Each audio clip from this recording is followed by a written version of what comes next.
He sat in that cafe and declared his future wife would be blonde, delicate and perfect, a woman who fit the plan he'd spent 34 years building. Then she walked past in a red dress, and every word died in his throat. She was black, confident, and everything he swore he'd never want. But his heart had other plans. When his mother found out, she staged a dinner with his acceptable ex-girlfriend, and the office whispers turned vicious. He had a choice: protect his reputation and lose the woman who made him forget to breathe, or burn down everything he'd built for a love that society told him was wrong. What he did next shocked everyone, including her. Subscribe and comment below if you've ever had to choose between what people expected and what your heart demanded, because this story is about to prove that the best love stories are the ones that destroy your plans. The morning sun felt warm on Ethan Cole's face as he sat at his favorite table on the cafe terrace. Broad Street was busy, but not too noisy yet. He liked coming here before work. The coffee was good, and his friend Mark always made him laugh. "So let me get this straight," Mark said, grinning over his cup. "You have a whole list?" Ethan shrugged, trying not to smile. "Not a list, just preferences." "Uh-huh." Mark leaned back in his chair. "Go on then. What's the perfect Ethan Cole wife look like?" Ethan knew Mark was teasing him. They'd been friends since college, worked at the same architecture firm now. Mark knew how Ethan planned everything. His projects, his apartment, even his morning routine. It made sense to have some idea about marriage too. "Blonde," Ethan said, counting on his fingers. "Delicate, quiet. Someone who fits well with my family. Someone who understands how things work." "How things work," Mark laughed. "Man, you make it sound like you're designing a building." "I design my life the same way I design buildings," Ethan said. He meant it too. Structure mattered. Order mattered. Nothing wrong with knowing what you want. "And Renee, she's blonde and delicate." Ethan shifted in his seat. Renee was his on and off girlfriend. Mostly off lately. She looked right on paper. Elegant, from a good family, always dressed perfectly. His mother loved her, but something felt missing. "Renee's fine," he said quietly. "That's not exactly a ringing endorsement." Before Ethan could answer, he saw her. A woman walked past their table, moving with the kind of confidence that made people look twice. She wore a red dress that caught the sunlight. Her skin was deep brown, smooth and glowing. Her hair was natural, pulled up in a way that showed her face. High cheekbones, full lips, eyes that seemed to notice everything. She wasn't delicate, she was striking. Ethan's words died in his throat. He forgot what he was saying. He forgot Mark was sitting right there. He just watched her walk down the sidewalk, the red dress swaying slightly, until she turned the corner and disappeared. Earth to Ethan. He blinked and looked at Mark, who was smirking like he'd just won the lottery. "So much for blonde and delicate, huh?" Mark said. "I wasn't—" Ethan felt heat creep up his neck. "I was just—" "You stopped talking mid-sentence, dude. Your mouth was literally hanging open." "It was not." "It was." Mark was still grinning. "And you didn't even notice when I asked you a question." Ethan grabbed his coffee and took a long drink, even though it was too hot. He didn't know what had just happened. He'd seen beautiful women before. This shouldn't have felt different, but it did. "Forget it," he muttered. Mark just laughed. That night, Ethan couldn't focus. He sat at his drafting table at home, trying to finish sketches for a client meeting tomorrow, but his pencil kept stopping. His mind kept wandering. He kept seeing red dress, brown skin, that confident walk. He shook his head and tried again. Lines on paper, measurements. This was what he was good at. This made sense. But an hour later, he'd barely drawn anything. Finally, he gave up and opened his laptop.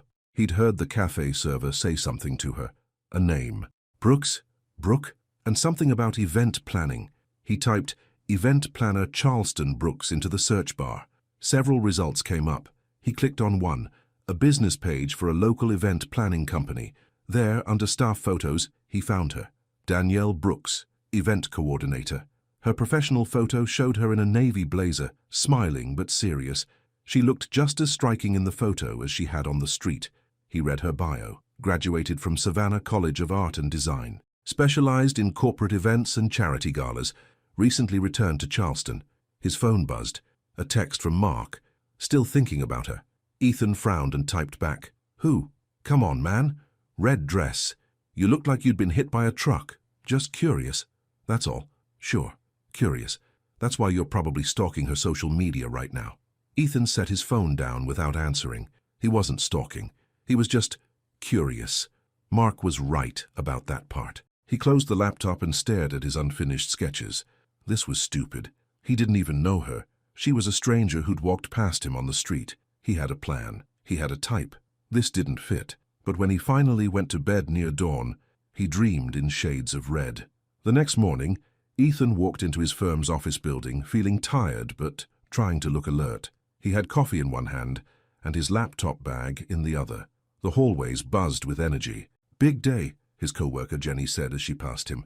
"The gala planning starts today." Right, the charity gala. Their firm was hosting it in 6 weeks, a huge event for the city's arts community. Mr. Heller, Ethan's boss, had been talking about it for months.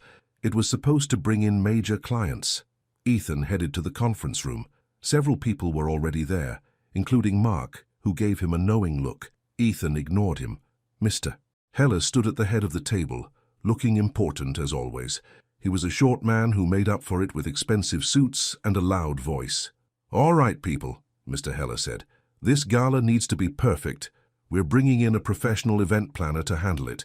She comes highly recommended. She should be here there she is." The conference room door opened. Ethan felt his stomach drop. Danielle Brooks walked in wearing a cream-colored suit and carrying a portfolio. She looked professional, composed, completely in control. When her eyes swept the room and landed on him, one eyebrow lifted slightly. "Everyone," Mr. Heller said, "this is Danielle Brooks. She'll be coordinating the gala with us." "Thank you for having me," Danielle said. Her voice was smooth, confident. "I'm looking forward to working with all of you." She took a seat across from Ethan. Their eyes met for just a second. She didn't smile, but there was something in her expression. Amusement, maybe. Like she found this situation funny. Ethan felt his face heat up. He tried to focus on his notes, but he was completely aware of her presence across the table. Mark kicked his foot under the table. Ethan didn't look at him. The meeting dragged on. Mr. Heller talked about the venue, the guest list, the importance of impressing potential clients. Danielle took notes and asked smart questions. She clearly knew what she was doing. When the meeting ended, people filed out. Ethan gathered his things slowly, hoping to avoid any awkward conversation. But Mark grabbed his arm. "Fate," Mark whispered. "The universe is literally throwing her at you." "Stop," Ethan muttered. "You're going to be working with her for 6 weeks." "Professionally." "Sure, professionally." Mark patted his shoulder. "Good luck with that." The next afternoon, they had another meeting about the gala. This time it was smaller. Just Ethan, Danielle, Mr. Heller, and 2 other staff members. Danielle presented her decor ideas. She had mood boards with rich colors, dramatic lighting, and bold floral arrangements. Everything looked elegant but also alive, vibrant. "Too much," Ethan found himself saying. Everyone looked at him. "What do you mean?" Danielle asked calmly. "It's too bold.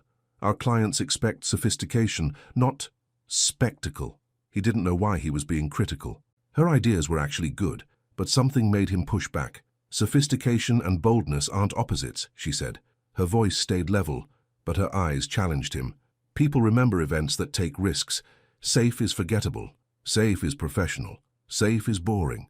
Mr. Heller cleared his throat. "Well, let's take a look at some alternatives."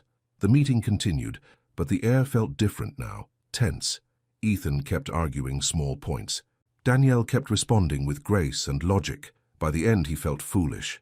She was clearly right about most of it, and he'd just been difficult. Mark cornered him afterward in the hallway. "What was that?"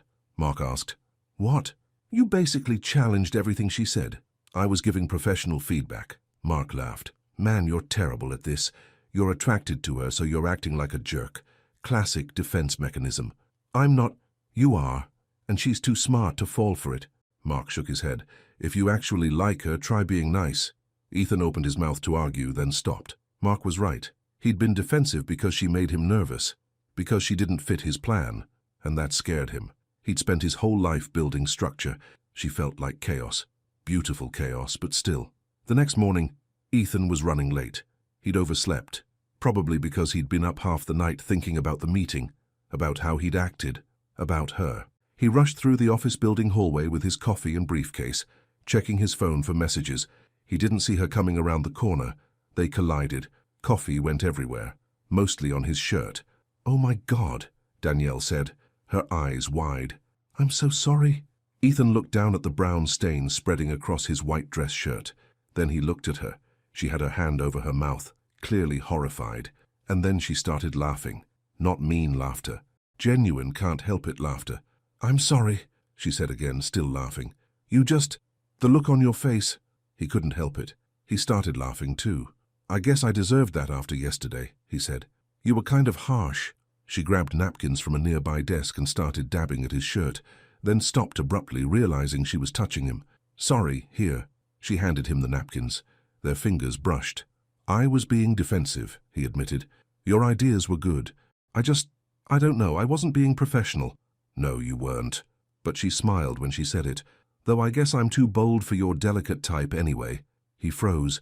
She'd heard him that morning at the cafe. She'd been close enough to hear his stupid conversation with Mark. His face went hot. "You heard that?" "I did." She tilted her head, studying him. "It's fine. Everyone has preferences. I'm just glad we're working together professionally, where preferences don't matter." "Right. Professionally. Here." She pulled a Tide stick from her purse. "For the shirt. You carry that around?" "Event planning. You'd be amazed what I carry." She glanced at her watch. "I need to get to a vendor meeting. See you later?" "Yeah, later." She walked away, and he stood there in the hallway with his ruined shirt and her Tide stick, feeling like he'd just been hit by something much bigger than a coffee cup. They ended up in the break room together, both waiting for the coffee maker to finish. Ethan had changed into a spare shirt he kept in his office. It was wrinkled, but at least it was clean. "Better," Danielle said, nodding at the shirt. "Thanks to you. I caused the problem, least I could do." They stood in comfortable silence for a moment. Then she asked, "So what got you into architecture?" The question surprised him. "My dad. He was a builder. Not an architect, just construction. But he used to take me to sites when I was a kid. I loved watching things go from blueprints to actual buildings." "That's sweet. What about you?" "Event planning. I like making moments," she said simply. "Taking someone's vision and making it real. There's something magical about seeing people walk into a space you created and watching their faces light up." "That's what I love about architecture too," he found himself saying. "Creating spaces where life happens." She smiled at him, a real smile this time, warm and genuine. "Maybe we're not so different," she said. "Maybe not." The coffee maker beeped. They both reached for it at the same time. Their hands touched. Neither pulled away immediately. "You first," Ethan said quietly. She poured her coffee and he watched her add cream and sugar. He noticed the small things. How she tapped the spoon on the rim exactly 3 times.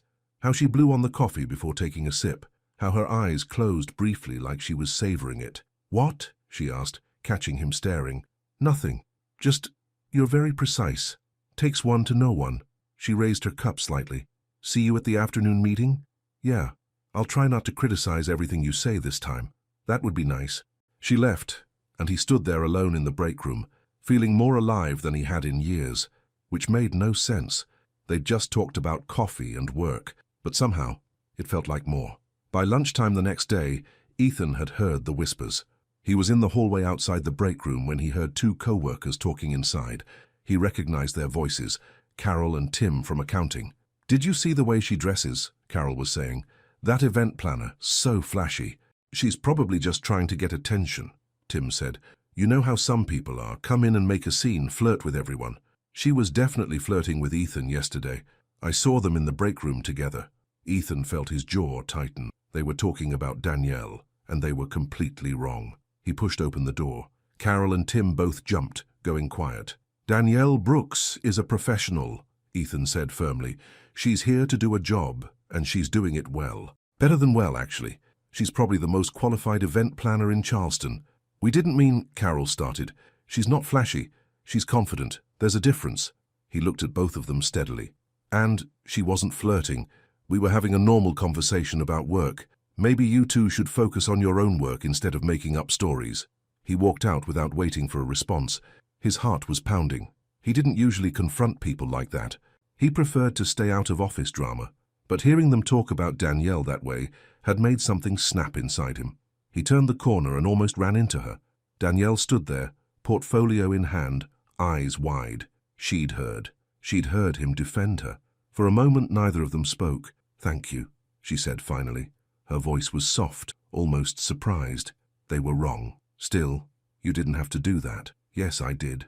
They stood there in the hallway, close enough that he could smell her perfume, something light and floral. Her eyes searched his face, like she was trying to figure him out. "Why?" she asked quietly. "Because you deserve respect," he said, "and because what they said wasn't true." She smiled then, small but real. "You're surprising, Ethan Cole. Good surprising or bad surprising? I'll let you know." She walked past him, but not before giving his arm a quick squeeze. It was just a touch, barely anything, but he felt it long after she was gone. That evening, everyone else had left the office. Ethan was alone, or so he thought, finishing up some sketches. Then he heard movement down the hall. He found Danielle in the conference room, surrounded by fabric samples and photos, working on final gala designs. "You're still here," he said from the doorway. She looked up, pushing her hair back from her face. She looked tired, but determined. "Could say the same about you. Mind if I help?" She hesitated, then gestured to the chair across from her. "Sure." They worked in silence for a while, sorting through options, making notes. It felt easy, natural, like they'd done this before. Then the lights went out. Complete darkness. "Great," Danielle muttered. "Just great. Must be a circuit issue," Ethan said. He fumbled for his phone, turned on the flashlight. "There are some lamps in the storage closet. I'll grab them." He brought back 2 battery-powered lamps, and they set them up on the table. The warm light made the room feel smaller, more intimate. "This is actually kind of nice," Danielle said, looking around. "Like we're working by candlelight." "Romantic," Ethan said, then immediately regretted it. But she just laughed. "Is that what we're doing? Romance?" "No. I didn't mean—" "Relax, Ethan. I'm teasing." They went back to work, but the mood had shifted. Softer now, more personal. "Can I ask you something?" Ethan said after a while. "Depends on the question. Why'd you come back to Charleston?" She was quiet for a moment, her hands stilled on the fabric samples. "I was engaged," she said finally, "to a man in Savannah. We'd been together 3 years. I thought we were building a life together. What happened? I found out he'd been hiding me from his family. Not literally hiding, he told them about me, but he never brought me to family events. Never posted photos of us together. Always had an excuse." She took a breath. "Then his mother came to town, and he asked me to not come to dinner because she wasn't ready to meet me yet. After 3 years. Ethan felt anger rise in his chest.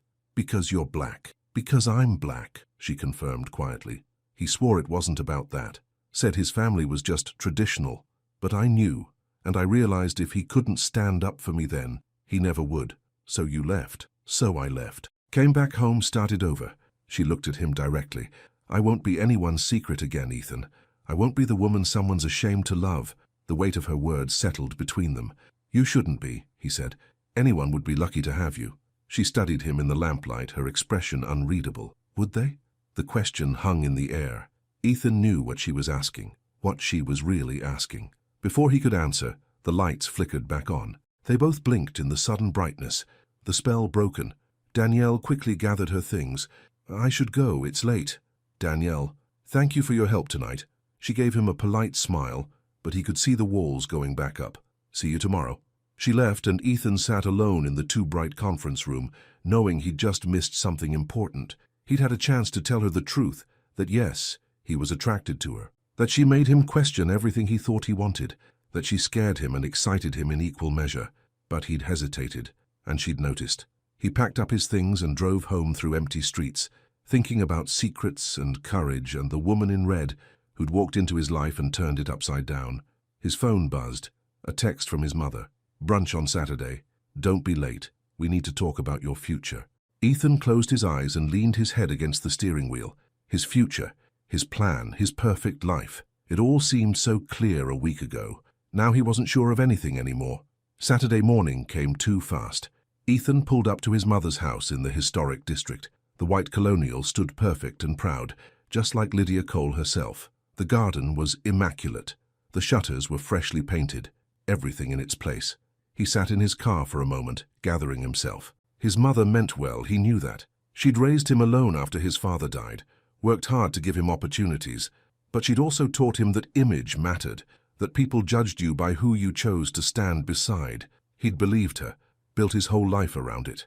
Now he wasn't so sure. The front door opened before he reached it. "You're late," Lydia said, but she smiled and kissed his cheek. 5 minutes. "Still late." She ushered him inside. I made your favorite, blueberry pancakes. The dining room table was set for two. Classical music played softly in the background, everything proper and elegant.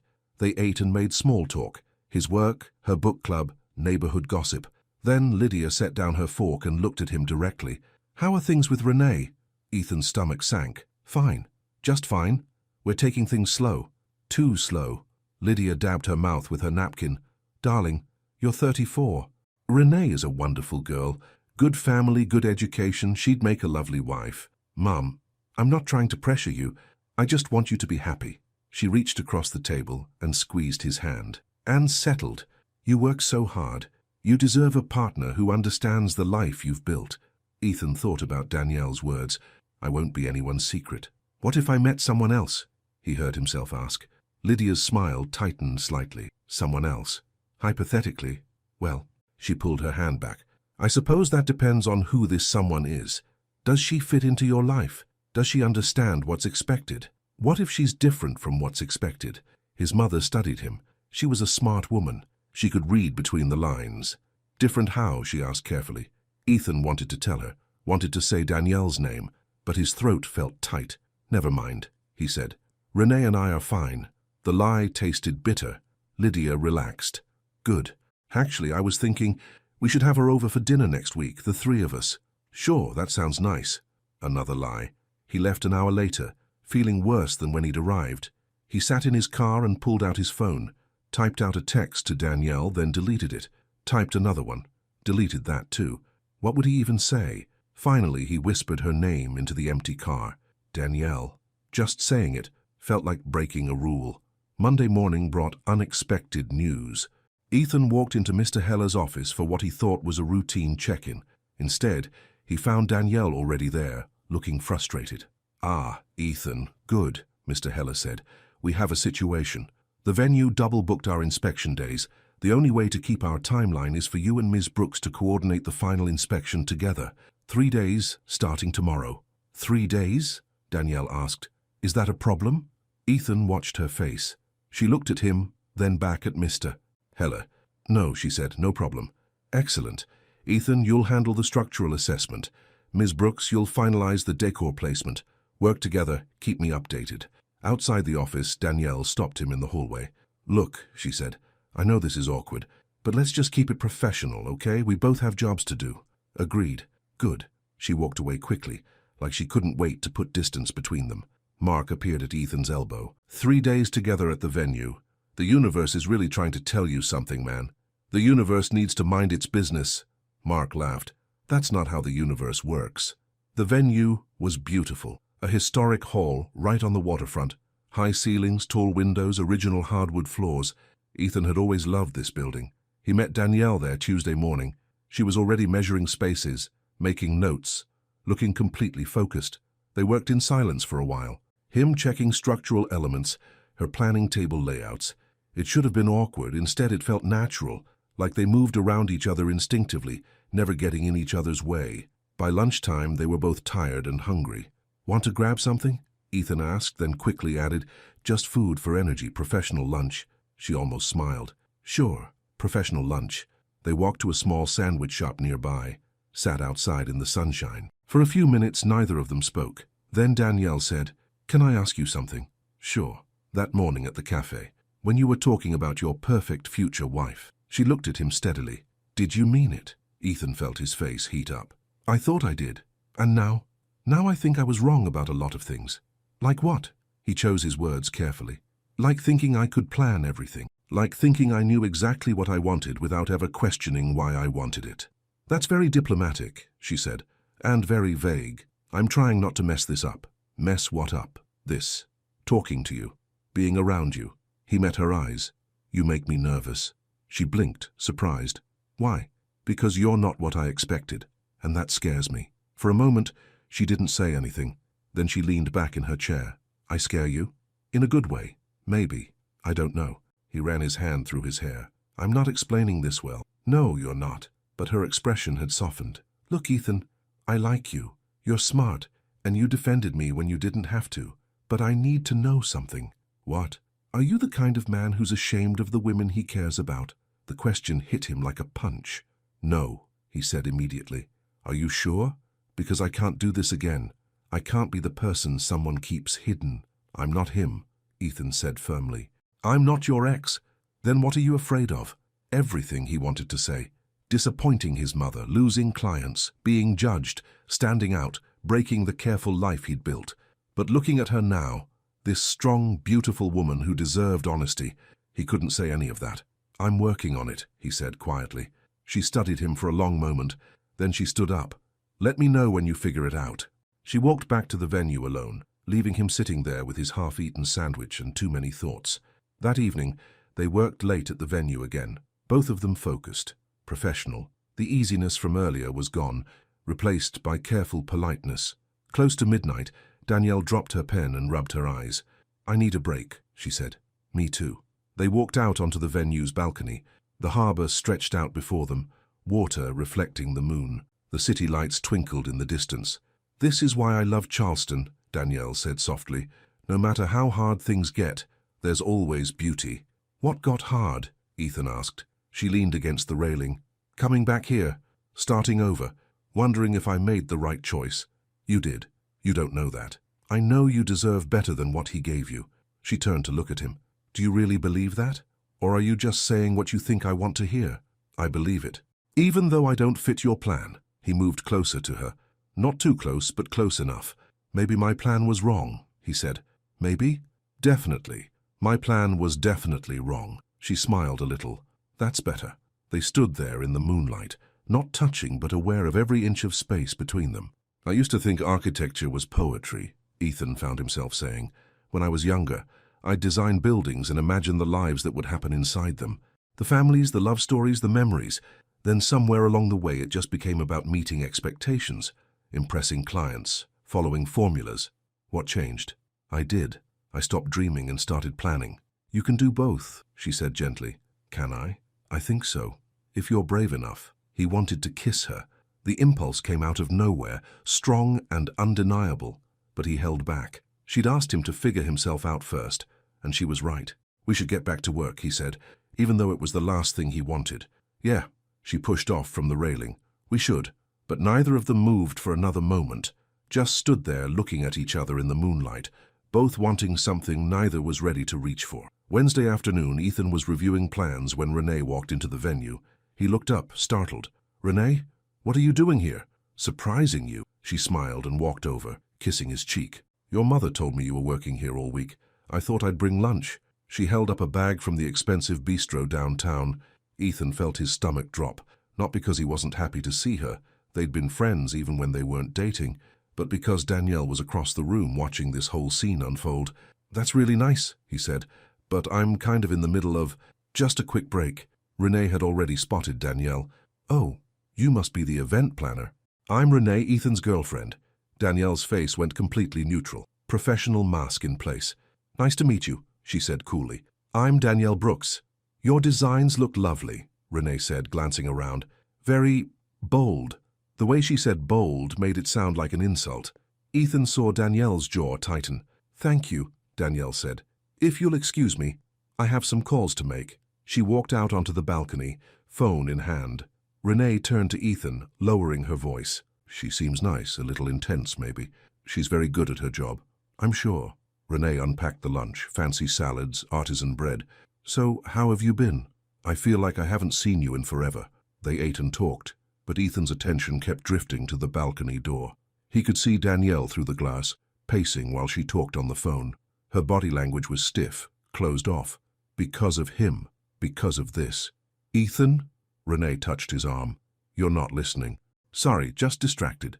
She followed his gaze to the balcony. Something shifted in her expression. You like her, Renee said. It wasn't a question. What? No, It's okay. She set down her fork. We both know this thing between us isn't real anymore. Hasn't been for a while. Ethan didn't know what to say. Your mother wants us together, Renee continued. My mother wants us together. Sometimes I think that's the only reason we keep trying. She smiled sadly.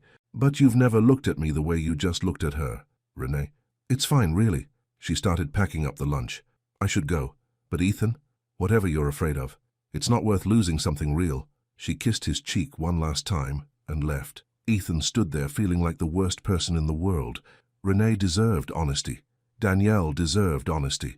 Everyone deserved better than his cowardice. He walked out to the balcony. Danielle was off the phone now, staring at the water. "She's gone," he said. "I know, I saw. Danielle, you don't owe me an explanation." "Yes, I do." She turned to face him. Her eyes were sad, tired. "Are you with her or not?" "Not really. It's complicated." "It's always complicated, Ethan." She shook her head. "I need to finish up here, alone. Please, just listen. I'm tired of listening to men explain why they can't choose me." Her voice cracked slightly. "Go home." She walked past him, back inside, leaving him alone on the balcony with the evening breeze and his guilt. The next day was Thursday. Ethan came to work and heard people talking in the break room. Totally having an affair. With the event planner? No way. "I saw them together after hours, multiple times, and he has a girlfriend." Poor Renee. Ethan's blood ran cold. He pushed open the break room door. 3 co-workers went silent. "It's not like that," he said firmly. "We're working. That's all." They looked skeptical but didn't argue. He found Danielle in the conference room. The moment she saw him, he knew she'd heard the gossip too. "Did you say anything?" she asked coldly. "What?" "To anyone. About us." "There is no us," he said without thinking. Her face hardened. "Right, of course not. That's not what I meant. Just stop, Ethan." She gathered her things. "I'm leaving early today. We can finish coordination by email." "Danielle, please. You know what the worst part is." She looked at him with tears in her eyes. "I actually thought you were different, but you're just like him, afraid of what people will think, too worried about your reputation to stand up for what's right.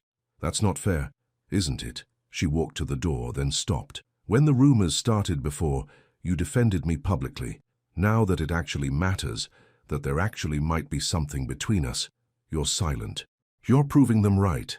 She left before he could respond. Ethan stood alone in the conference room, her words echoing in his head. She was right. She was absolutely right. Friday morning, Ethan made a decision. He drove to the flower shop on King Street, Magnolia Blooms. He'd seen the address on Danielle's emergency contact list. The shop was warm and bright, filled with colors and scents. An older black woman stood behind the counter, arranging roses. She looked up when he entered. "Can I help you? Are you Aunt Vi?" Her eyes sharpened. "I am. And you must be Ethan. She told you about me?"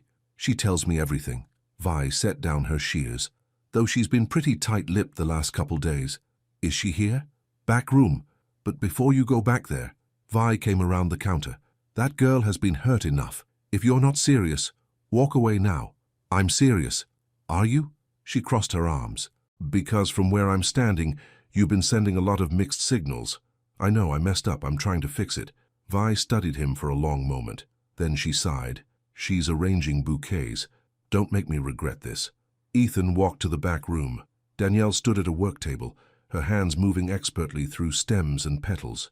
She wore jeans and a simple t-shirt, her hair pulled back. She looked beautiful.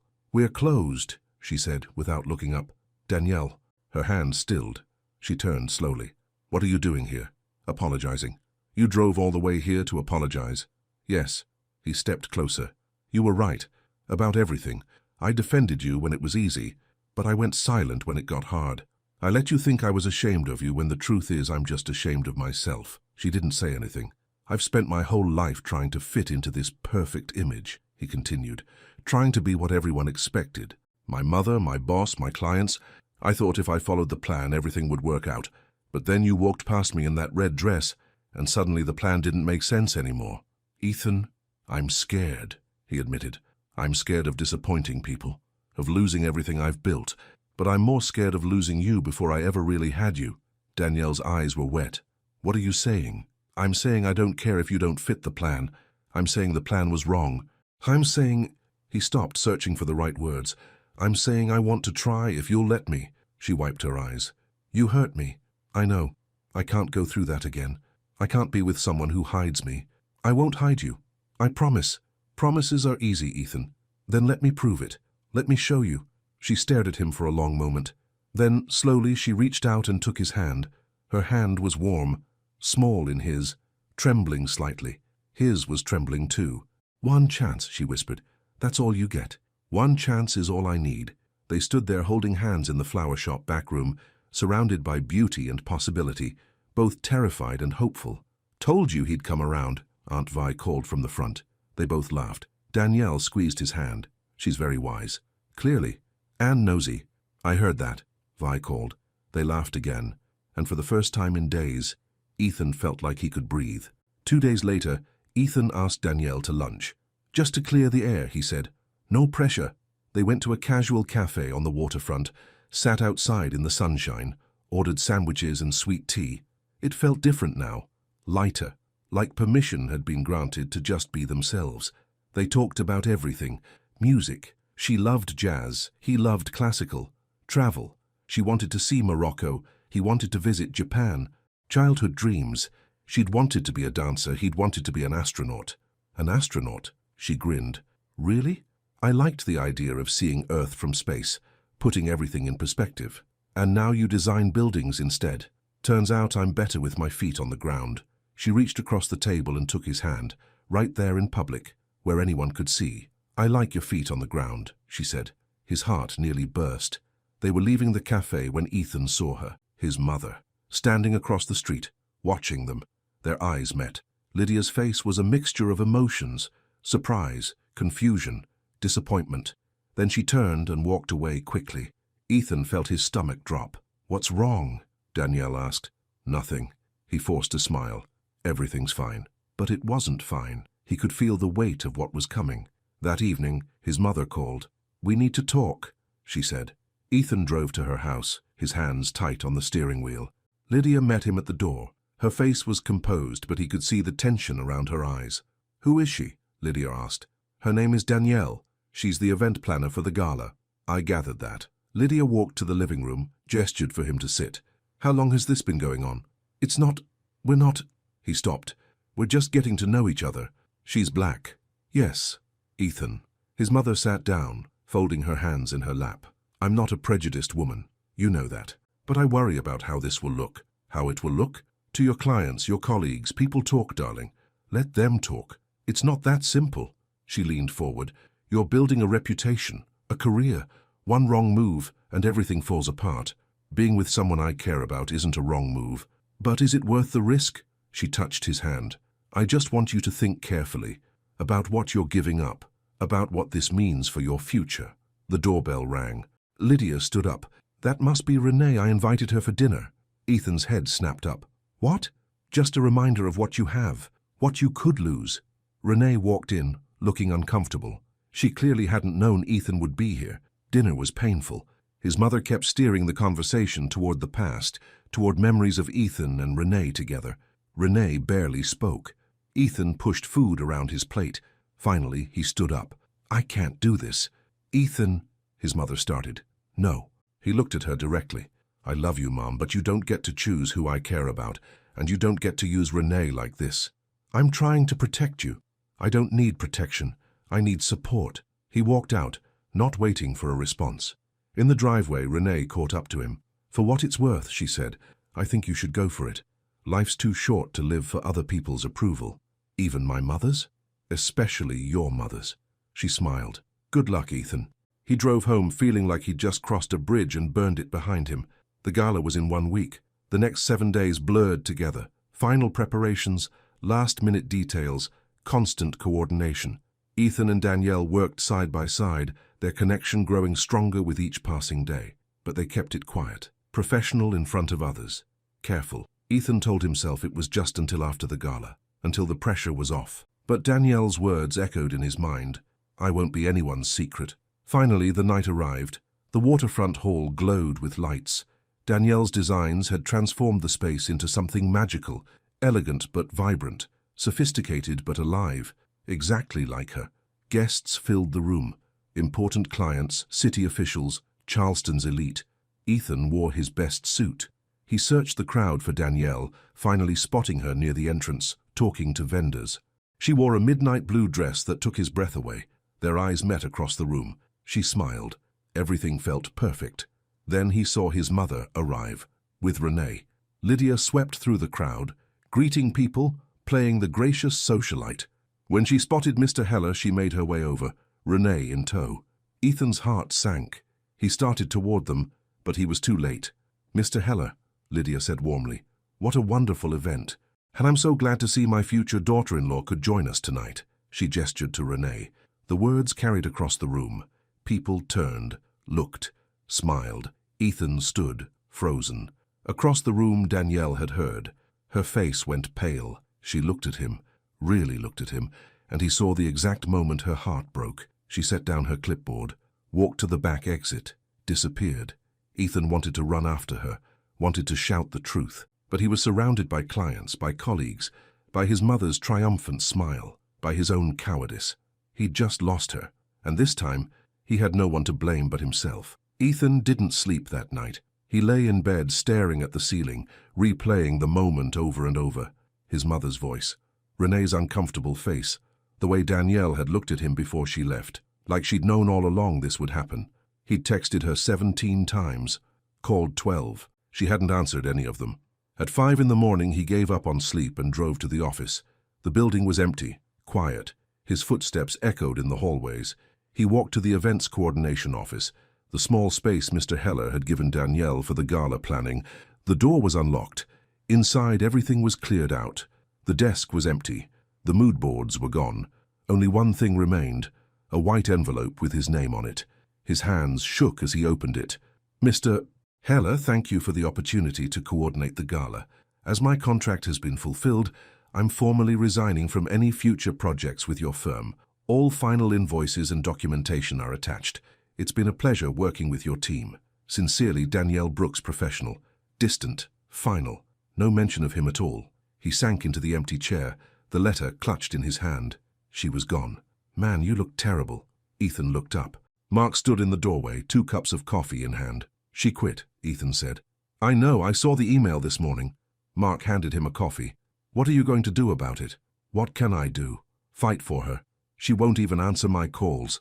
Then go to her house, go to her aunt's shop, don't give up. Why not? I already lost her. Mark sat down on the edge of the desk. You know what your problem is. You're so afraid of losing things that you don't actually fight for anything. Your mother says jump, you ask how high.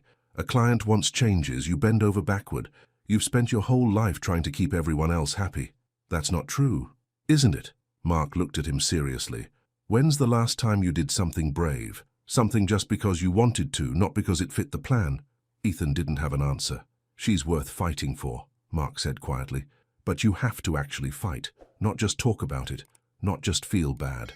Actually do something. He left, taking his coffee with him. Ethan sat in the empty office, surrounded by the ghost of what could have been. Mark was right.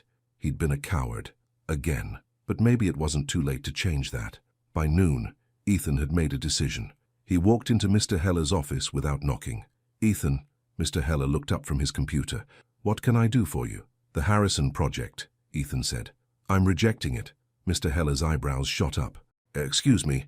Tom Harrison, the client who wants us to design his new office building. I'm not taking the project. That's a $2 million contract. I know. Then why? Because at the gala, I heard him talking about Danielle. He called her designs too ethnic, said we should have hired someone more appropriate. Ethan's jaw tightened. I won't work with someone who disrespects her. Mr. Heller leaned back in his chair. This is about the event planner. Her name is Danielle. You're willing to lose a major client over her? Yes. For a long moment, Mr. Heller didn't speak. Then he nodded slowly. All right. All right. I'll call Harrison. Tell him we're declining. Mr. Heller studied Ethan. For what it's worth, I thought her designs were brilliant. Best gala we've ever hosted. They were. And you care about her. It wasn't a question, but Ethan answered anyway. Yes. Then you'd better go tell her that, before it's too late.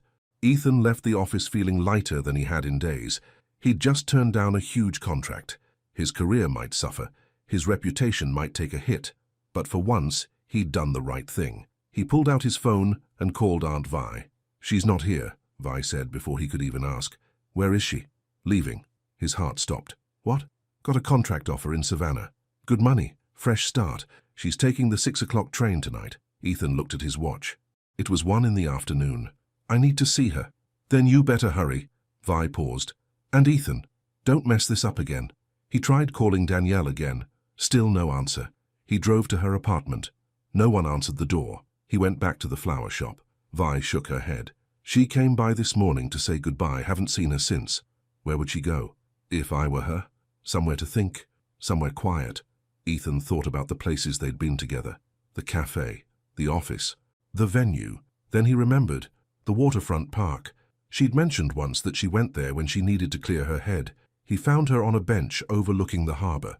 She didn't turn around when he approached, but he knew she heard him. "You can't keep running from me forever," he said quietly. "I'm not running. I'm leaving. There's a difference." He sat down beside her. She shifted away slightly. "I'm sorry," he said. "You keep saying that. Because I keep messing up." She finally looked at him. Her eyes were red, tired. "Do you know what the worst part was? It wasn't your mother lying about Renee being your fiancé. It wasn't even you standing there saying nothing. Then what was it? The fact that I wasn't surprised." Her voice cracked. "Some part of me had been waiting for this, waiting for you to prove you were just like him. And you did." The words hit him like stones. "I'm not him," Ethan said. "Then what are you?" She turned to face him fully. "Because from where I'm sitting, you're the man who can't decide if I'm worth the trouble. The man who wants me in private, but won't claim me in public. The man who says he's different, but acts exactly the same. That's not fair. Life's not fair, Ethan." She stood up. "I have a train to catch. Don't go." "Why not?" "Because I love you." The words came out before he could stop them. Simple, true, terrifying. Danielle froze. "What?" "I love you," he said again. "I've loved you since you walked past me in that red dress. Maybe before that. Maybe from the moment I saw your picture online and couldn't stop thinking about you. Ethan, I know I've been a coward. I know I've hurt you. But I'm done being afraid." He stood up, moved closer. "I turned down a $2 million contract today because the client insulted you. I told my boss I won't work with anyone who disrespects you. And after this, I'm going to my mother's house to tell her that you're the woman I choose. The only woman." Tears streamed down Danielle's face. "Words are easy. I know. So, let me prove it. Give me one more chance." She shook her head slowly. "I can't." "Why not?" "Because you've already broken my heart once. I can't risk you doing it again." "I won't." "You don't know that." She wiped her eyes. "You mean well, Ethan. I believe that. But meaning well isn't enough. The first time real pressure comes, from your mother, from a client, from anyone, you'll fold, and I'll be the one left hurt again. Danielle, please. My train leaves in 4 hours. I need to pack." She walked away, and this time he didn't follow. He stood by the harbor, watching the water, feeling like his chest had been hollowed out. He'd told her he loved her, and she'd left anyway. At 3 o'clock, dark clouds rolled in from the ocean. By 4, rain was pouring down. Ethan sat in his apartment staring at his phone. Still no messages from Danielle, but he had 3 missed calls from his mother and 2 from Mark. He called Mark back. "Did you find her?" Mark asked. "Yeah." "And?" "She's still leaving." "Then go after her." "I tried. She doesn't believe me." "Then make her believe you." Mark's voice was firm. "Look, I've known you for 12 years. I've watched you play it safe your whole life. But this is different. She's different. Don't let her get on that train. It's too late. It's only too late if you give up." Ethan thought about his father. He died when Ethan was 15. Heart attack, sudden and brutal. But before that, he'd told Ethan something important. "Son, regret weighs more than fear. Always remember that." Ethan had forgotten. He'd spent so long being afraid that he'd forgotten about regret. He stood up. "I have to go," he told Mark. "Where?" "To stop her from leaving." The rain was coming down in sheets. Ethan drove through flooded streets, windshield wipers working overtime. Traffic was a nightmare. A tree had fallen across Meeting Street. Water pooled at every intersection. He checked his watch. 5:30. The train station was 15 minutes away on a good day. In this weather, it might take 30. He called Aunt Vi. "Did she leave yet?" he asked. "On her way to the station now." "Ethan, what are you—" "Tell her to wait, please. Tell her I'm coming." "She won't listen to me. Try anyway." He hung up and pressed harder on the gas. The radio crackled with weather warnings. Flash flood advisory, severe thunderstorm, roads closing across the city. He didn't care. At a red light, his phone rang. His mother. He almost didn't answer. Then he thought better of it. "Ethan, where are you?" Lydia sounded worried. "The weather is terrible. You shouldn't be driving. I'm going to the train station." "Why?" "To stop Danielle from leaving." Silence on the other end. Then his mother said quietly, "I owe you an apology." "Mom." "No, let me finish." She took a breath. "What I did last night was wrong. I was trying to control your life, and that's not fair. You're a grown man. You deserve to make your own choices. I appreciate that, but I really need to. I spoke with Margaret Heller this morning. She told me how professional Miss Brooks was at the gala, how everyone praised her work. And I realized something. The light turned green. Ethan started driving again. What? He asked. I was afraid, his mother admitted. Afraid of what people would think, afraid of change, but mostly afraid of losing you. You're all I have left of your father. Ethan's throat tightened. You're not losing me. If I keep pushing you away from what makes you happy, I will. She paused. I saw the way you looked at her, Ethan. Your father used to look at me that way. He did. Every day of our marriage. Her voice was thick with emotion. Go get her. I'll handle whatever gossip comes. I'll handle all of it. Mom! Just promise me you'll be happy. I promise. He hung up and pushed the car faster through the rain. The train station loomed ahead. Old brick and glass partially obscured by the downpour. Ethan parked illegally and ran inside, water streaming off his clothes. The main hall was crowded with travelers trying to escape the storm. He searched the faces, looking for her. There. Platform 3. Danielle stood with her suitcase staring out at the rain-soaked tracks. She wore jeans and a simple jacket. Her hair was pulled back. She looked small, alone. He ran toward her. Danielle! She turned, eyes widening. Ethan, what are you? Don't get on that train. We already talked about this. I know, but I need you to hear me. Really hear me. People were staring now. He didn't care. I was wrong, he said, slightly out of breath. About everything. About thinking I could plan my life like a building. About thinking love should fit into neat categories. About being afraid of what people would think. Ethan, I turned down a major contract today because the client insulted you.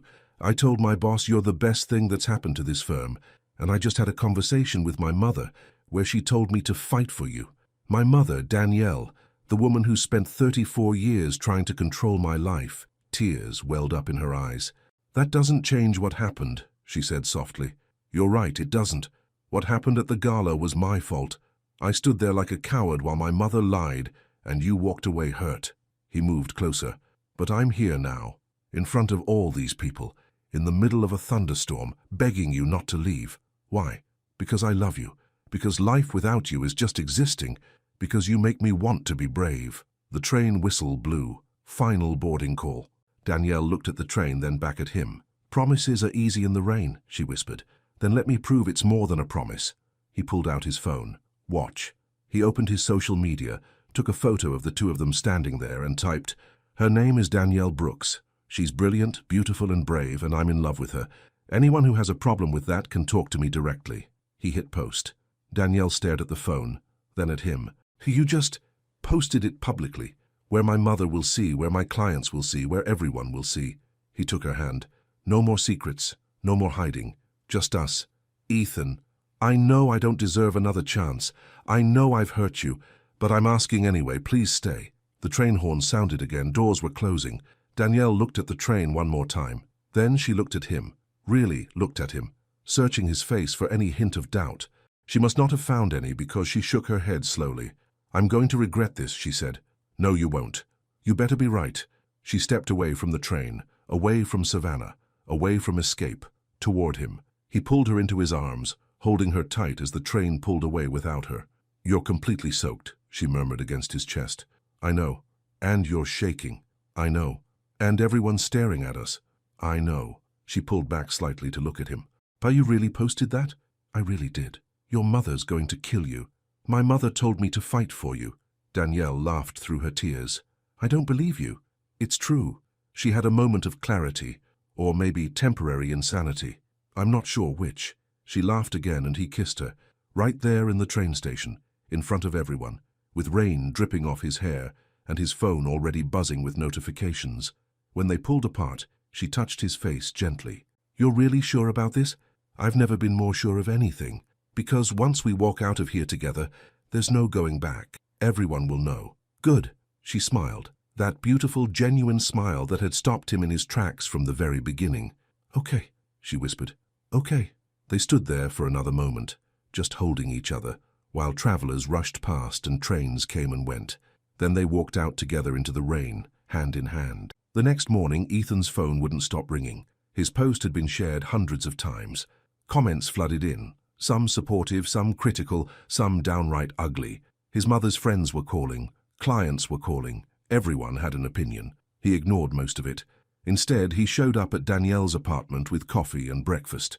She answered the door in pajamas, hair messy, looking beautiful. "Morning," he said. "Morning." She let him in. "Have you seen your phone?" "Unfortunately. It's kind of intense." "Yeah." He set down the coffee. "Any regrets?" She pretended to think about it. "Ask me again after breakfast." They sat on her couch, eating bagels and watching the news report on the storm damage. It felt normal, comfortable, right. "So what happens now?" Danielle asked. "Now we figure it out. Together. What about your mother? She'll come around. She already started. And your clients.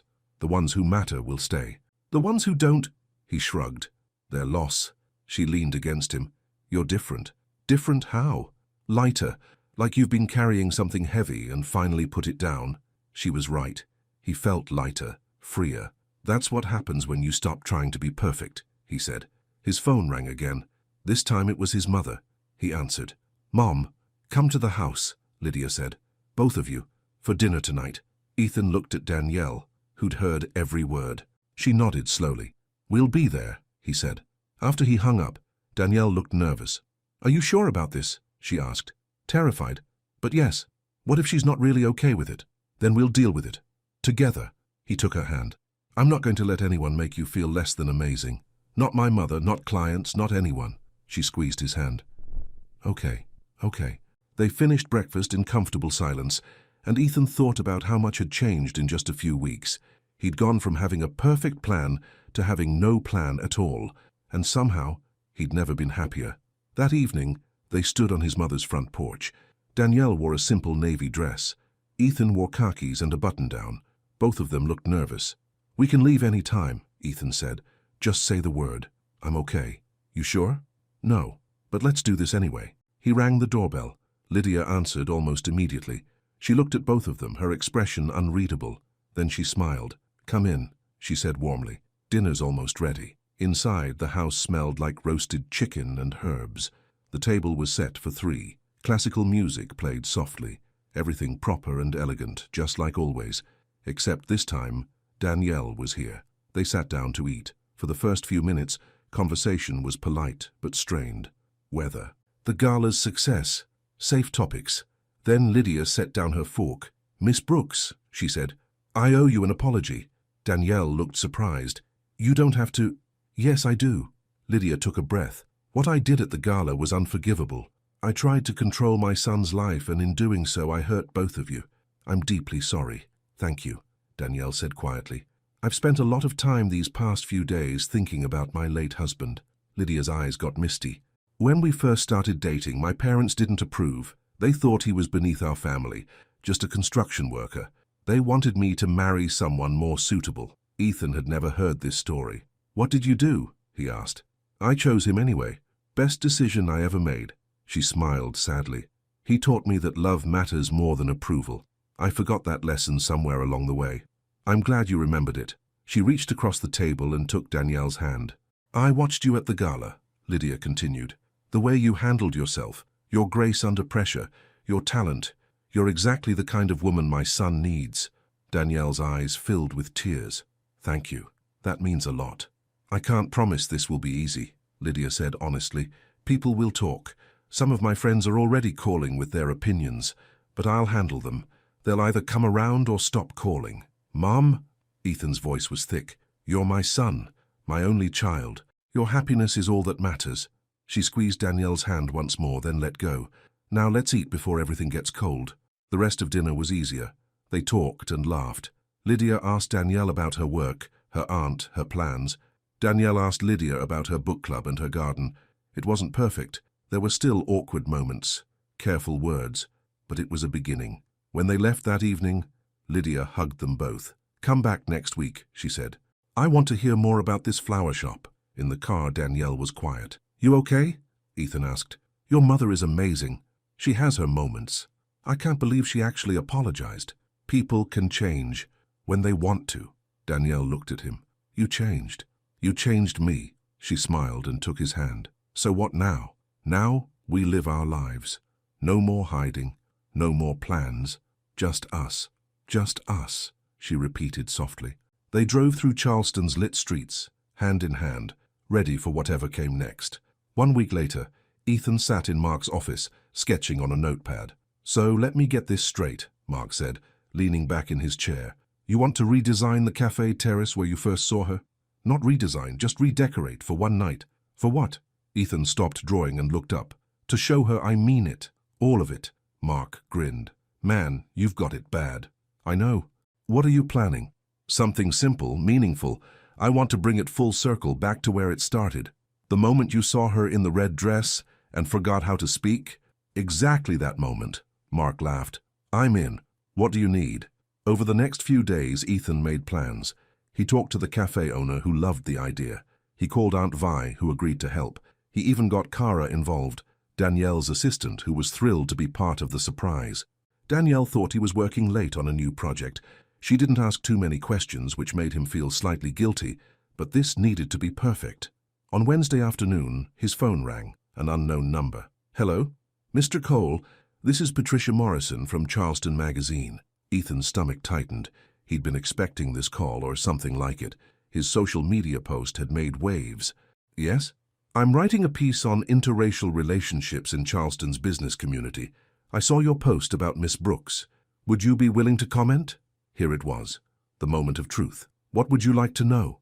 he asked. "Some people have expressed concern about your relationship, affecting your professional reputation. How do you respond to that?" Ethan took a breath. "I respond by saying that anyone who judges my professional abilities based on who I love isn't someone I want to work with anyway." That's quite a statement.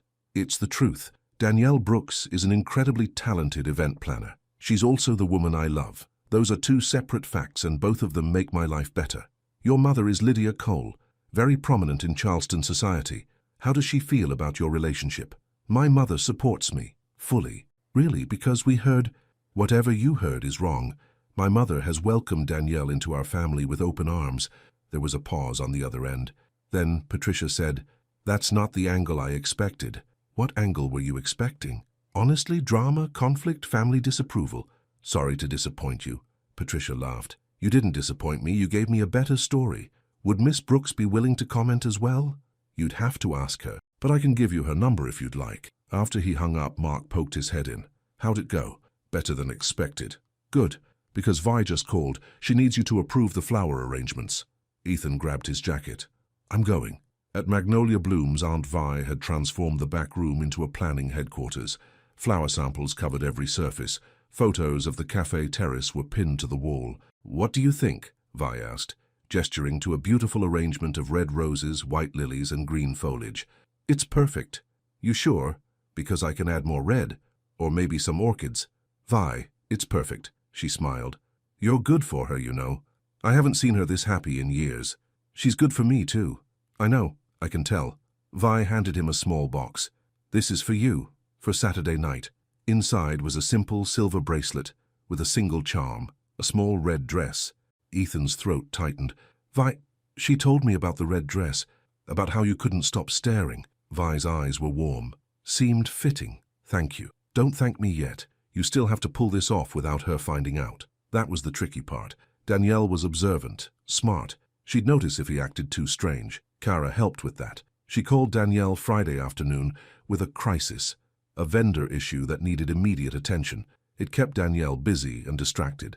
Meanwhile, Ethan and Mark transformed the cafe terrace. They hung string lights, set up small tables with candles. Vi brought the flower arrangements, stunning displays that spelled out words in blooms. By 6 o'clock Saturday evening, everything was ready. Now he just needed to get Danielle there. "I don't understand," Danielle said over the phone. "Why do you want to meet at that cafe?" "Just trust me," Ethan said. "Please? You're being weird." "I know. Just come. 7 o'clock. She sighed. "Fine, but this better be good." He hung up and looked at Mark, who was adjusting the last of the lights. "She's coming." "Good. Now breathe. You look like you're about to pass out."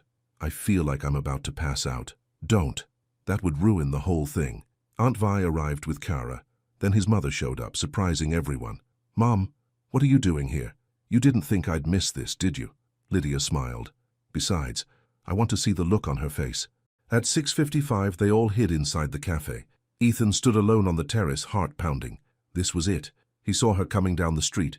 She wore jeans and a casual top, clearly thinking this was just a normal evening. Her hair was down, curling slightly in the humid air. She was the most beautiful thing he'd ever seen. She reached the cafe and stopped, eyes widening. The terrace glowed with lights. Flowers covered every surface. In the center, spelled out in red roses, were 3 words, "Forgot the plan." Danielle's hand went to her mouth. Ethan stepped forward. "Hi." "Ethan, what is this?" "This is me showing you that I mean everything I said, that I'm not going anywhere, that you're not a secret or a risk, you're my future."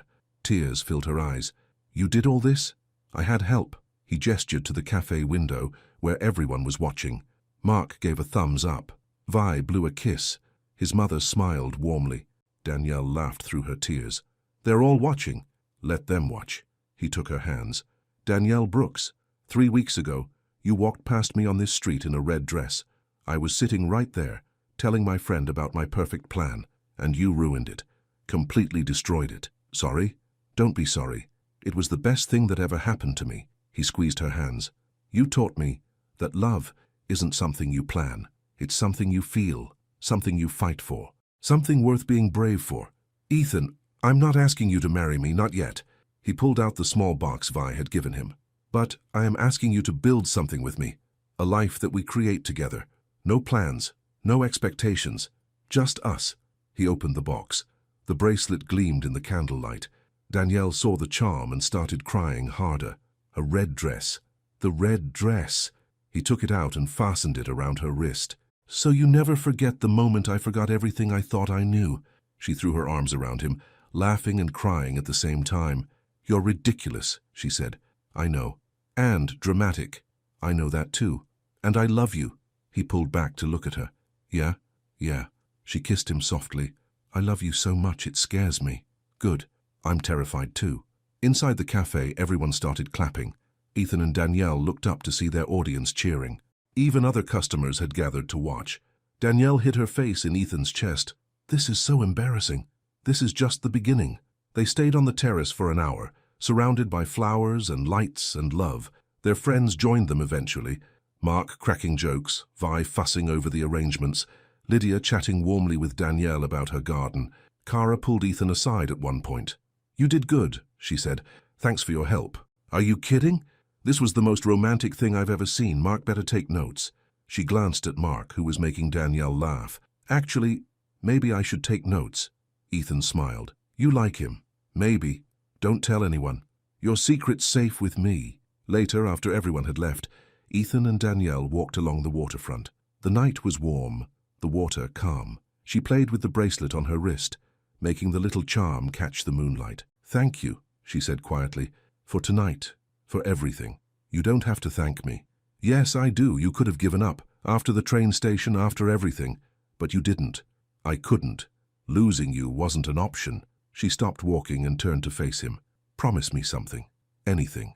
Promise that when things get hard, and they will get hard, you won't run. You won't hide. You'll stay and fight. I promise. And promise that you'll always be honest with me. Even when it's uncomfortable. I promise that too." She kissed him, slow and sweet. "Then I'm all in." "All in? All in." She smiled. "Let's build this life together. No plans. Just us." They stood there on the waterfront, holding each other under the stars, both knowing they'd found something rare and precious, something worth fighting for. 3 months later, autumn arrived in Charleston. The leaves changed colors. The air turned crisp. The city took on a golden glow. Ethan and Danielle hosted a Sunday brunch at Magnolia Blooms. Aunt Vi had closed the shop for the day, transforming it into a cozy gathering space. Tables were set up in the garden out back. Flowers bloomed everywhere. Late-season roses, chrysanthemums, asters. String lights hung between the trees. Mark arrived first, bringing wine and his new girlfriend, Cara. They'd been dating for 6 weeks and were clearly crazy about each other. "About time you two figured it out," Danielle said, hugging Cara. "We're slow learners," Cara admitted, grinning at Mark. Lydia came next, bringing her famous peach cobbler. She'd been to dinner at Ethan and Danielle's apartment 4 times now. Each visit was easier, more natural. She'd even started inviting Danielle to her book club. Mr. Heller showed up with his wife, surprising everyone. "Couldn't miss this," he said to Ethan. "Besides, I wanted to tell Miss Brooks that we've been getting calls all month, asking for her services. She's become quite the hot commodity. Danielle blushed. Thank you. That means a lot. Thank you. That gala brought us more business than any event in our history. More guests arrived. Colleagues from the firm, friends from Danielle's event planning network, neighbors. The garden filled with laughter and conversation. Ethan stood back, watching it all. Watching Danielle move through the crowd, warm and confident and radiant. Watching his mother laugh at something Aunt Vi said. Watching Mark and Cara steal kisses when they thought no one was looking.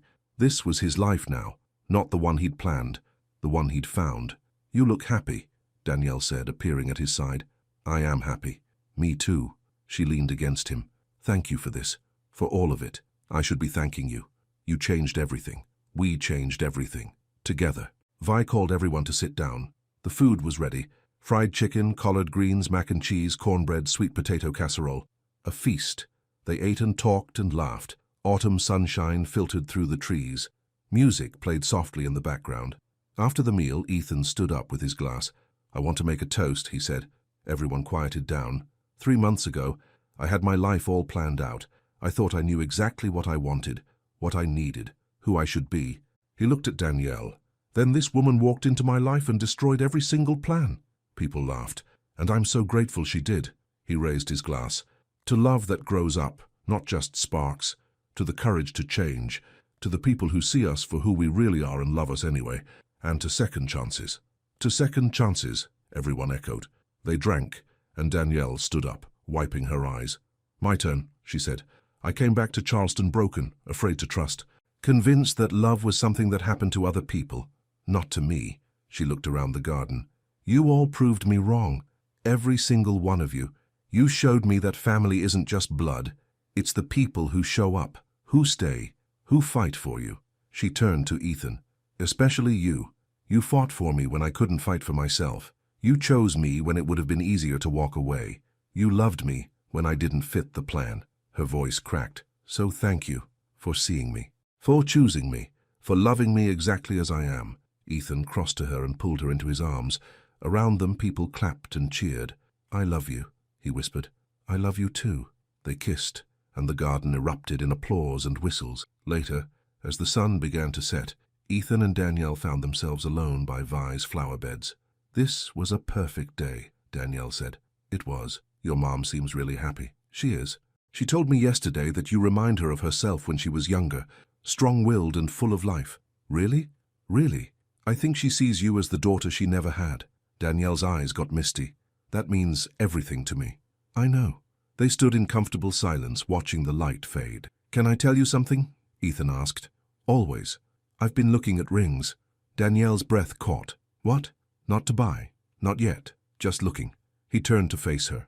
Because someday, when we're both ready, I want to ask you properly, with a ring and a plan and everything. I thought we didn't do plans anymore. This is different.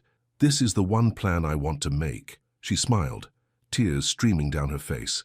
Ask me when you're ready, I'll be here. Promise? Promise. He kissed her forehead. Good, because I'm not letting you go. Ever. Good, because I'm not going anywhere. They stood there as the sun set over Charleston, painting the sky in shades of orange and pink and gold. The garden glowed with fairy lights. Their friends and family laughed inside. Music drifted through the air.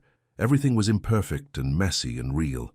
Everything was exactly as it should be. 6 months after that, on a spring morning, Ethan woke up to find Danielle already awake beside him. They'd moved in together a month ago. A small house near the waterfront with a garden out back. It needed work, but they were fixing it up together. Morning, he said sleepily. Morning. She was smiling. I have news. Good news or bad news? Amazing news. I got offered a partnership. He sat up. What? You know that event planning firm I've been working with? They want me to be a full partner. My name on the letterhead and everything? Danielle, that's incredible. I know, she laughed. I can't believe it. 6 months ago, I was ready to leave Charleston forever. Now I'm building a business here. You deserve this. You're the best at what you do. I learned from the best. She touched his face. You taught me to be brave. You were always brave. I just gave you a reason to show it. She kissed him softly. I love you. I love you too. Later that morning, Ethan went to visit his mother. He had something in his pocket that he needed to show her. Lydia was in her garden, pruning roses. Hi, Mom. Ethan, what a nice surprise. She set down her shears. "Is everything all right?" "Everything's perfect, actually." He pulled out the small velvet box. "I wanted to show you something." Lydia's eyes widened. "Is that—" "It was Grandma's ring. Dad gave it to me before he died. Said to give it to the woman who made me forget to breathe." The ring was simple. A single diamond on a gold band. Classic, timeless, beautiful. "Oh, Ethan." Lydia's eyes filled with tears. She would have loved Danielle. "I think so too." "When are you going to ask her?" "Soon. I'm still planning the perfect moment." Lydia laughed. "Some things never change. You still love your plans. Only the important ones." His mother hugged him tight. "Your father would be so proud of the man you've become." "You think so?" "I know so. You chose love over fear. That's the bravest thing anyone can do." 2 weeks later, Ethan took Danielle back to the cafe terrace. It was late afternoon, the same time of day they'd first met. The same light, the same breeze, the same magic in the air. "Why are we here?" Danielle asked. "Just wanted to revisit where it all started." They sat at a table, ordered coffee, talked about their days, their plans for the weekend, ordinary things. Then Ethan said, "Remember the first time you walked past here? In the red dress? How could I forget? You looked like you'd been hit by a truck." "I had been. By you." She smiled. "Smooth talker. I'm serious. 1 second I'm sitting here thinking I have life figured out. The next second you walk by and everything changes." He reached across the table and took her hand. "You're the best thing that ever happened to me." "Ethan, let me finish." He took a breath. "I spent my whole life trying to build the perfect life, perfect career, perfect apartment, perfect plan. But I forgot the most important thing." "What's that?" "Life isn't about perfection. It's about finding someone who makes imperfection beautiful." He stood up and knelt down beside her chair. Danielle's eyes went wide. "Ethan," he pulled out the ring box. "Danielle Brooks, you destroyed my perfect plan. You challenged everything I thought I knew. You made me brave when I wanted to be safe. You loved me even when I didn't deserve it." Tears streamed down her face. "Will you marry me?" he asked. "Will you keep destroying my plans for the rest of our lives?" She laughed through her tears. "Yes, yes, yes, yes." He slipped the ring on her finger. It fit perfectly. She pulled him up and kissed him, right there on the cafe terrace where it all began. Around them, people started clapping. The cafe owner came out with champagne. Strangers took photos and cheered. "I can't believe you did this here," Danielle said, laughing. "Where else would I do it? This is where I fell in love with you. You fell in love with me before you even knew my name." "Exactly." He kissed her again. "Best decision I never planned to make." They sat there for hours, calling friends and family, accepting congratulations from strangers, just being happy. The sun set. The lights came on. The city glowed around them. And Ethan thought about how far he'd come, from the man who needed everything planned to the man who'd learned to embrace the beautiful chaos of love. "What are you thinking?" Danielle asked. "That I'm the luckiest man alive." "Correct answer." She held up her hand, admiring the ring. "Your grandmother had good taste." "She did. My father did too. He knew love when he saw it. I wish I could have met him. He would have loved you. Probably would have liked you more than he liked me," she laughed. "I doubt that. Trust me, you're impossible not to love." They walked home hand in hand, engaged and happy and ready for whatever came next. Because they'd learned the most important lesson. Love doesn't fit the plan. Love is the plan. The wedding happened 6 months later, on a perfect October afternoon. They got married in Aunt Vi's garden, surrounded by flowers and friends and love. Lydia cried through the entire ceremony. Mark was the best man. Cara was the maid of honor. Vi officiated. The ceremony was simple. No fancy speeches, no elaborate traditions, just 2 people promising to choose each other every single day. When Ethan saw Danielle walking down the makeshift aisle, he cried. She wore a simple white dress with red flowers in her hair, a nod to the day they met. She was the most beautiful thing he'd ever seen. "Hi," she whispered when she reached him. "Hi." Vi smiled at both of them. "We're gathered here today to witness something special, not just a marriage, but the joining of 2 people who learned to love bravely." She spoke about courage and choice, about how love isn't always easy, but it's always worth it, about how the best relationships are built not on perfection, but on honesty and commitment and grace. Then it was time for vows. Ethan went first. "Danielle, you walked into my life in a red dress and turned everything upside down. You challenged me, changed me, made me better. I promise to keep choosing you every day for the rest of my life. I promise to be brave enough to deserve you. And I promise that you'll never be a secret. never be hidden, never be anything less than celebrated. His voice cracked. I love you, not because you fit some plan, but because you're you, and you're everything. Danielle wiped her eyes. Then she spoke. Ethan, I came to Charleston broken and afraid, convinced that love wasn't for me. Then you saw me, really saw me. You fought for me when I couldn't fight for myself. You chose me when it would have been easier to walk away. She took a breath. I promise to be patient when you get too caught up in planning. I promise to remind you to breathe when things get overwhelming. And I promise to keep destroying your plans in the best possible way. I love you, not despite your flaws, but because of them. Because you're real and honest and brave. They exchanged rings. Vi pronounced them married. And when they kissed, the garden erupted in cheers. At the reception, under string lights and stars, Ethan gave a toast. Thank you all for being here, for supporting us, for showing us what love looks like. He looked at Danielle, sitting beside him in her white dress with flowers in her hair. A year ago, I thought I had life figured out. I had a plan, a timeline, a perfect image of what my future should look like. He smiled. I was wrong about everything. People laughed. The best thing that ever happened to me was having my plans destroyed. By her. He raised his glass. To my wife, who taught me that love is better than plans, that authenticity is better than image, that courage is better than comfort. Everyone drank. Then Danielle stood. My turn. To my husband, thank you for seeing me, for choosing me, for loving me exactly as I am. She looked around at their friends and family.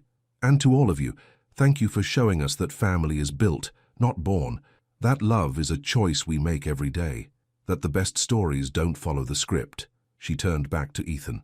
Here's to writing our own story, together. They kissed and the reception continued late into the night, dancing and laughter, stories and joy. Mark caught the garter. Kara caught the bouquet. They looked at each other and blushed. Lydia danced with Ethan, tears in her eyes. Your father would be so proud, she whispered. I know, Mum, thank you for everything. Thank you for teaching me what matters. Later, as the party wound down, Ethan and Danielle stood at the edge of the garden, watching their loved ones celebrate. Best day of my life, Danielle said. Mine too. What do you think happens now? Now we live. We build our life together. We fight and make up and laugh and cry and do it all again.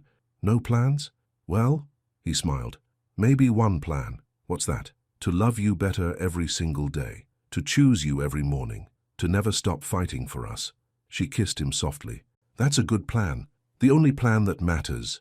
They stood there under the stars, husband and wife, partners in life. Around them, the garden glowed with lights and love. Their future stretched out ahead, unknown, unplanned, perfect in its imperfection, and they were ready for all of it.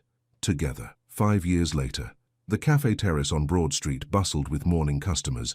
Ethan sat at the same table where it all began, 2 coffee cups in front of him. He checked his watch. She'd be here any minute. Right on time, Danielle appeared. She wore casual clothes, jeans and a blouse. Her hair was shorter now, styled in a sleek cut. She looked confident, happy, beautiful. She also had a stroller. Sorry I'm late, she said, kissing him. Someone needed a diaper change right as we were leaving. Ethan leaned down to look at their daughter, Emma, 8 months old, with her mother's dark eyes and her father's smile. She gurgled happily. Hi, sweet girl, Ethan cooed. Did you give Mama trouble? Always, Danielle said, but she smiled. They settled in, Emma content in her stroller, watching the world with wide eyes. This feels familiar, Danielle said, looking around. It should. This is where it all started. 5 years ago. 5 years ago. He reached across and took her hand. Best 5 years of my life. Even with the sleepless nights, the dirty diapers, the chaos, especially with all that. She squeezed his hand. Me too. They sat there drinking coffee, watching their daughter enjoying the morning. Around them life happened. People walked past. Conversations flowed. The city moved forward. And Ethan thought about how different his life was from what he'd planned. He'd thought he'd marry someone delicate and blonde. Instead, he'd married a strong black woman who challenged him every day. He'd thought he'd have a quiet, orderly life. Instead, he had chaos and noise and laughter and love. He'd thought he'd follow the plan. Instead, the plan had changed him. What are you thinking about? Danielle asked. About that morning, when you walked past in your red dress. You really can't let that go, can you? Never. He smiled. That was the moment everything changed. For me too, she admitted. I saw you staring and thought, that man is going to be trouble. Was I trouble? The best kind. Emma made a noise, reaching for them. They both leaned in, letting her grab their fingers. She's perfect, Ethan whispered. She is. Want more? Danielle laughed. Ask me again when this one sleeps through the night. Fair enough. They finished their coffee, then packed up to head home. Their home. The little house by the waterfront that they'd renovated together. The place where they'd built their life. As they walked down Broad Street, Emma babbling in her stroller, Danielle said, "Thank you." For what? For choosing me. For fighting for us, for being brave. You did all that too. We did it together. Together, he agreed. And that was the truth of it. Together they'd built something beautiful. Not perfect, not planned, but real and honest and full of love. The kind of love that lasts. The kind of love that grows. The kind of love worth fighting for. As they turned the corner, Ethan looked back at the cafe one last time, at the terrace where he'd been sitting 5 years ago, convinced he knew what he wanted. He smiled. He'd been so wrong, and so right. Because sometimes the best plan is no plan at all. Sometimes you just have to let love walk by in a red dress and change everything. The end.